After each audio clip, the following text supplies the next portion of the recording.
हरि ओम श्रीमद्भागवत दशम स्कंद द्वारकालीला श्रीकृष्ण समर्पणमस्तु। अनमोई भागवत कारंकु व्यास सुख सुत दासंकु श्रीनामाचार्य वाया बाबा जीवने भागवत किबा श्रीमत भागवत जीवन अंगांगी भाव रे वर्णन श्री भगवान आम भितरे खोजिले आम्र बाहारे पिंड ब्रह्मांड एक मत जानती सुज्ञानी पंडित भगवान जे कहीं नाही संपर्के तांकु जानी होई। संदीपनिक आश्रम रे भेट जे कृष्ण सुदामारे उभय काष्ठ जोगे गले गुरु पत्नी खुद भजा देले आपुड़िया सुदामा पासे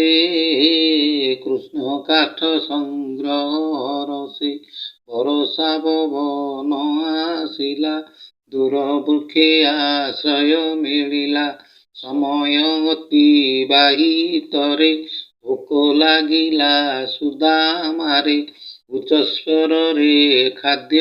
कही खाइला निज भाग फेई खाद्य लाल से अन्य पुड़ा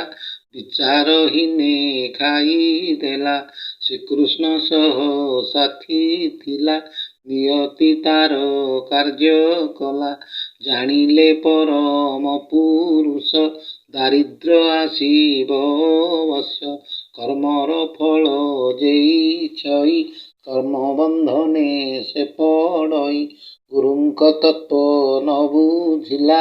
देह व्यवहारे मोह गला केते जे कष्ट न पाइब अधर्म ताहाकु रखिब